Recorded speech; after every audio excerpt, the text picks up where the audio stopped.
विश्व को शांति देने वाले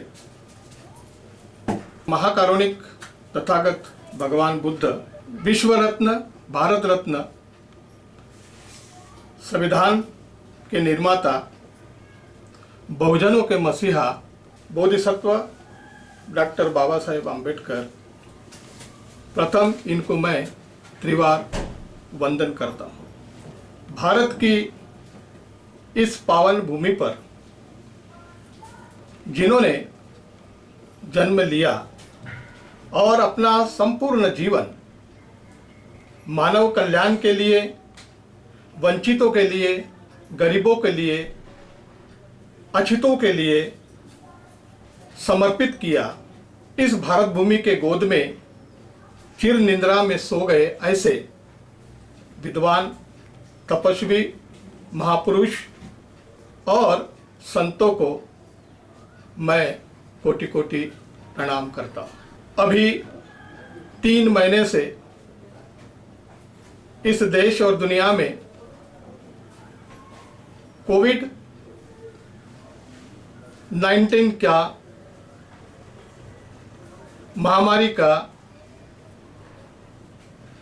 लॉकडाउन चल रहा है और इस लॉकडाउन में धारा 144 के कारण सामाजिक, धार्मिक और धम्म के प्रचार प्रसार के लिए बाहर जाकर प्रबोधन नहीं कर सकते, लेकिन वीडियो के माध्यम से हम अपनी आवाज़, हम अपने विचार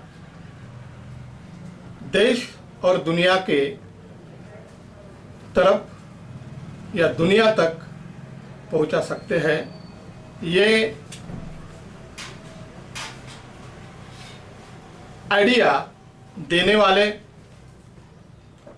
एम्बस डेमोक्रेटिक के कार्यालयीन सदस्य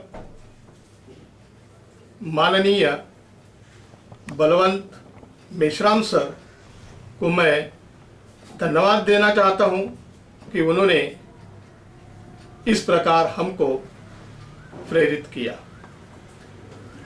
उसी के साथ हमेशा सामाजिक और धार्मिक कामों के अंदर में सक्रिय भूमिका रखने वाले और समय समय पर साथ देने वाले ऐसे बिजी शेड्यूल में से वक्त निकाल के इस कार्यक्रम के अंदर में आके अपना रोल अदा किए ऐसे आयुष्मान हर्ष को भी मैं धन्यवाद देना चाहता हूँ। आज 3 महीने का पीरियड हो गया जो लॉकडाउन चल रहा है देश में, तो मैं कुछ बातें आपके सामने शेयर करना चाहूँगा। जैसे कुछ कोरोना, क्या कोरोना है और उसका सॉल्यूशन क्या है। साथियों, मैं तो कोई डॉक्टर नहीं या कोई साइंटिस्ट नहीं, लेकिन आज जो पीरियड लॉकडाउन का चल रहा है और ये जो लॉकडाउन का पीरियड आज करीबन 3 महीने से चल रहा है, इस 3 महीने के भीतर बहुत सारे ऐसे लेख आए हैं, बहुत सारे ऐसे वीडियो आए हैं, मीडिया के माध्यम से मीडिया ने बताया है और पेपर के माध्यम से भी ये हमें पता लगा है। इन सारी बातों को हम पढ़ते हुए, देखते हुए ये समझ में आ रहा है कि कोई क्या बोलता है, कोई क्या बोलता है। एक सामान्य व्यक्ति को एक कन्फ्यूजन का वातावरण इस देश के अंदर में तैयार हो रहा है। तो इसके बाबत भी मैं कुछ बातें आपसे शेयर करूंगा। जैसे कि कहा है कि महामारी, अभी कोई बोलते हैं महामारी है, कोई बोलते हैं कुछ भी नहीं है।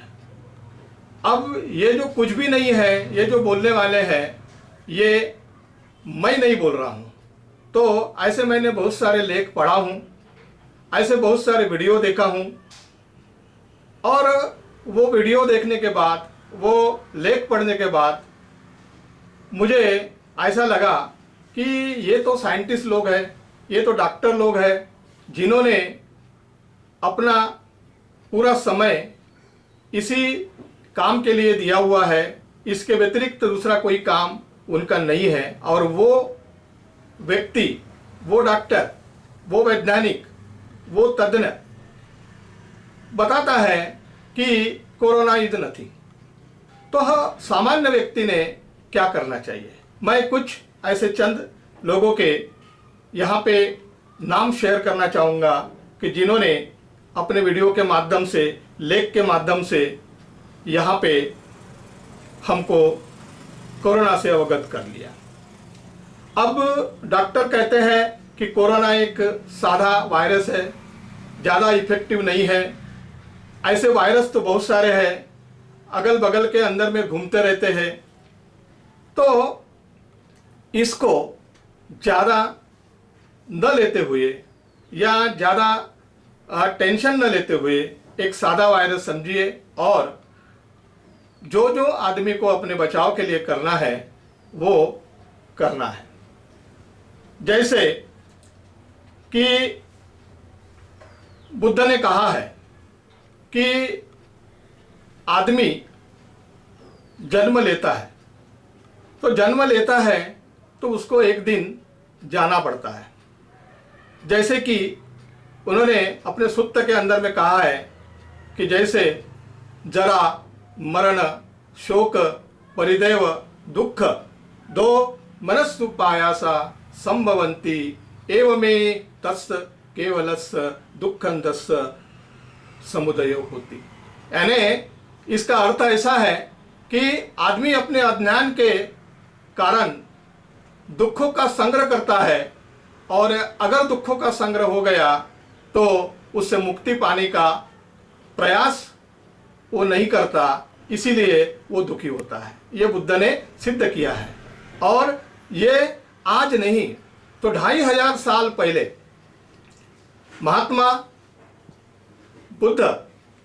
महात्मा बुद्ध ने ये अनाउंस किया है कि हमने अपनी जीवन को अच्छा रखने के लिए एक कवच बनाना चाहिए, एक कवच बनाना चाहिए। तो कवच क्या? धम्म का कवच। धम्म ऐसा है कि जैसे एक 2500 साल पहले भगवान बुद्ध ने बोला, अत्त दीप भव, अत्त दीप भव, ऐसा बोला। तो अपनी सुरक्षा हम स्वयं कर सकते हैं, ये धम्म है। भगवान बुद्ध ने हमको जो धम्म दिया है, ये धम्म का कवच हमने हमारे साथ में रखना चाहिए। धम्म का चिंतन मनन करना चाहिए। अगर हम सही धम्म को चिंतन मनन करेंगे तो हमारे पे कोई भी वार नहीं कर सकता, धम्म उसको बचा लेगा। जैसे कि उदाहरण दूसरा मैं देता हूँ कि जैसे हम लड़ाई में जाते हैं, और लड़ाई में जाने के बाद हमारे पास में तलवार रहती है और एक ढाल रहती है। जब हमारा इनिमी हमारे पे वार करता है तो उस वार को हम वो ढाल से बचा लेते हैं। तो ढाल हमारा एक कवच है। इसी प्रकार धम्म हमारा कवच है। तो धम्म का पालन कीजिए और अपने आप को सुरक्षित रखिए। विश्वरूप राय चौधरी, फरीदाबाद, इन्होंने कहा है कि कोरोना इज नथिंग, और कोरोना एक कॉन्फ्रेंस ही है, ऐसा भी उन्होंने अपने लेख में कहा है। उसी तरह से निकारुआ, ब्राजील, मैक्सिको के जो अध्यक्ष है, इन्होंने में अपना राय दी है कि कोरोना एक कॉन्फ्रेंस ही है, एक बहुत बड़ा षड्यंत्र है। तो जैसे उदाहरण के तौर के ऊपर में जो मन के ऊपर में जो डर जो लगा के रखा हुआ है, जो हमारे पेपर के अंदर, वीडियो के अंदर, जो मीडिया है बारंबार बारंबार जो हैमरिंग करती है और हमको भयभीत करती है। अब सामान्य जो व्यक्ति होता है वो तो भयभीत होना है। उदाहरण के तौर पे मैं और इसको क्लियर करना चाहूँगा कि जैसे टीवी में कोई भूत प्रेत का पिक्चर आता है, तो भूत प्रेत का पिक्चर जब आता है तो वो तो पर्दे पर रहता है। हमको मालूम है कि वो पर्दे से निकल के हमारे ऊपर में तो कोई आघात नहीं करेगा, हमारे ऊपर में तो कोई प्रहार नहीं करेगा, फिर भी हमारे दिल की धड़कनें जो है वो बसती है, हमारे को उसका डर लगता है और हम अपने आंखें बंद कर देते हैं। तो उसी प्रकार से ये टीवी के ऊपर में ये जो चल रहा है ये क्या है, ये हॉरर पिक्चर है। टीवी के ऊपर में कोरोना का ये हॉरर पिक्चर है। एक ज्वलंत एक वीडियो आया है गूगल से, मैंने उसको निकाला है और गूगल में एक डॉक्टर है और वो प्रोफेसर है, वो जापान के हैं और उन्होंने तसुकु, उनका जो नाम है तसुकु होनोजो, ये जापानीस है, ये प्रोफेसर है, ये फिजियोलॉजी और मेडिसिन के डॉक्टर है।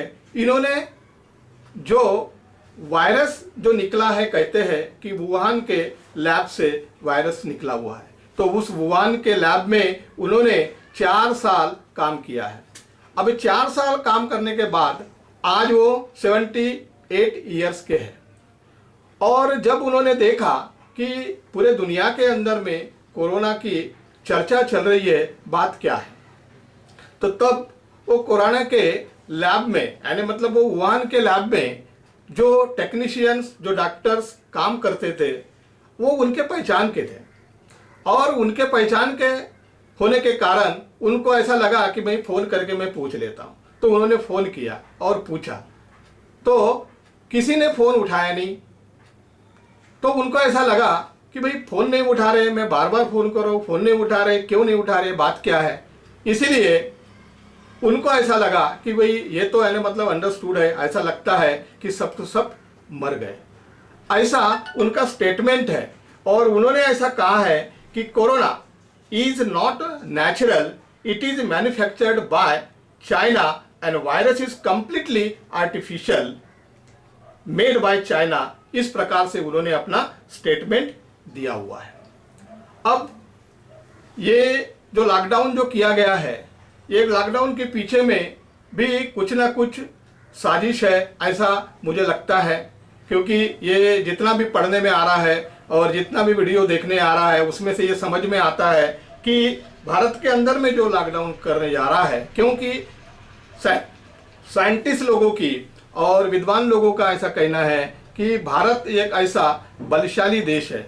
क्यों कि भारत के अंदर में जो बचपन के अंदर में टीका लगाए थे और ऐसी टीका जिस देश के अंदर में लगाते हैं उनके ऊपर में ये जो कोरोना है उतना इफेक्ट नहीं करता है। साथ साथ इस मास्क के बारे में भी कुछ डॉक्टर्स लोगों ने अपने कमेंट्स दिए हुए हैं कि मास्क के बारे में उन्होंने बताया हुआ है कि मास्क का जो है ना, उसको जो ये होता है, जो विषाणु जो होता है, वो विषाणु एक 100 नैनोमीटर उसका साइज होता है, 100 नैनोमीटर उसका साइज होता है। और जो ये मास्क जो हम लगाते हैं, इस मास्क का साइज जो है वो 8% उससे बड़ा होता है। तो जैसे उदाहरण तौर के ऊपर में हम इसको क्लियर करेंगे कि जैसे कि हम घर बनाते हैं या फ्लैट रहता है, उसके ऊपर में गेट रहता है नीचे में, तो गेट इसीलिए लगाते हैं कि कोई बिल्ली, कोई कुत्ता अंदर में ना जाए, इसलिए हम गेट लगाते हैं। लेकिन चूहा तो चले जाता है। तो उसी का यानी मतलब ये है कि जैसे कि हम मास्क लगाते हैं, मुंह के ऊपर में लगाइए, लेकिन वो इतना बारीक है कि वो तुम्हारे को संक्रमित करेगा ही करेगा। मतलब मास्क अपना प्रोटेक्शन नहीं कर सकता। ये एक डॉक्टर ने अपने लेख के अंदर में कहा गया है।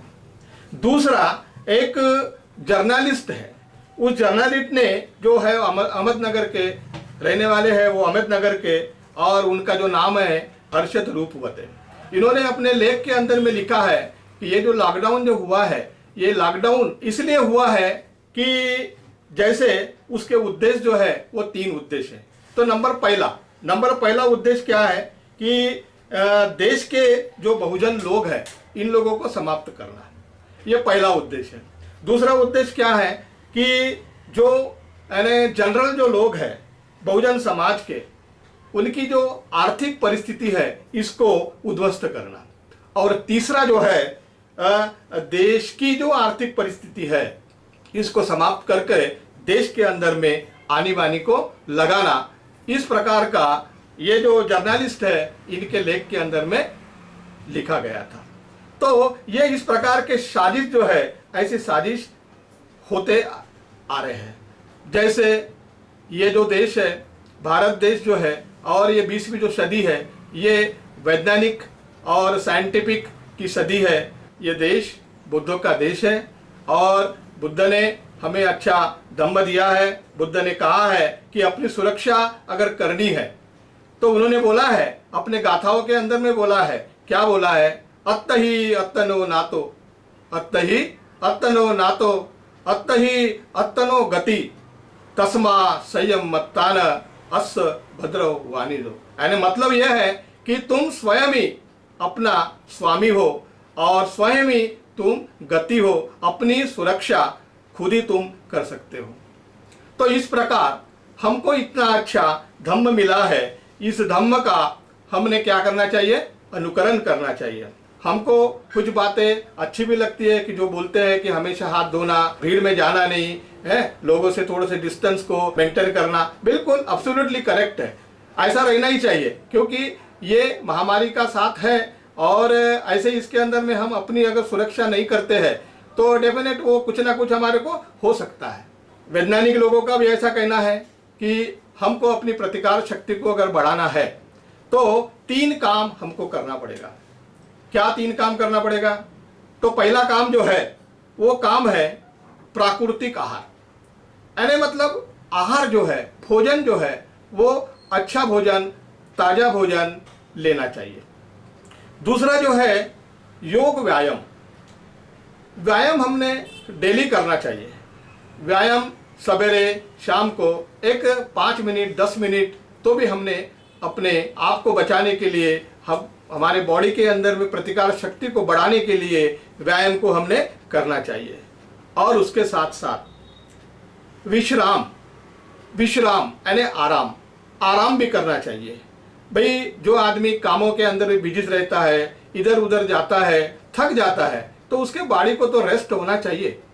तो इस प्रकार प्रतिकार शक्ति बढ़ाने के लिए 3 बातों की आवश्यकता है, वो है प्राकृतिक आहार, योग व्यायाम और पूरे सा विश्राम। और एक बात है कि भगवान बुद्ध ने 2500 साल पहले एक सुत्त कहा था। जैसे कि वैशाली करके नगरी है, उसके अंदर में एक बार ऐसे यानी बहुत महामारी आ गई थी। तो उस समय के अंदर में भगवान बुद्ध ने पठन किया था, सुत्त बताया था, उसके सुत्त है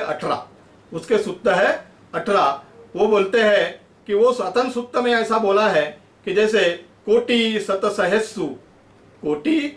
सहस्सु चक्क वालेसु देवता यस्सान पटिंग हंती यस्त वेसालिया पुरे रोगा मनुष्य दुर्भिक संभूत त्रिविध भय हिप्प मंत्र धापेसी परित्त त बनामय यानी द भूतानि समागतानि भुंबानि वा यानी व अंतलिके सब्बेव भूता सुमना भवन्तु अथोपि सक्कच्च सुनंत भासित। यानी इस प्रकार भगवान बुद्ध ने ऐसे 18 तो बताए थे। वो सुत्त को हमने बार बार पढ़ना चाहिए क्योंकि उस समय में आनंद भगवान बुद्ध के साथ में रहते थे। उन्होंने ये सुत्त को बार बार पढ़े और उस समय में कहते हैं कि जो वैशाली के अंदर में महामारी आई थी वो समाप्त हो गई। तो वो सुत्त के अंदर में भी बहुत ताकत है। अगर हम सुत्त को हम पढ़ते हैं तो उसका जो मीनिंग है वो मीनिंग हमारे यानी जीवन से जुड़ा हुआ है। हम जो डेली यानी मतलब अपनी दिनचर्या जो होती है उसके अंदर में वो काम आने वाला है। इसीलिए मेरा ऐसे यानी आप लोगों से आह्वान है कि अभी जो कोरोना का जो साथ चल रही है इसमें रतन सूत्र का पठन अवश्य करिए और अपना बचाव कीजिए। इस प्रकार से बातें कहते हुए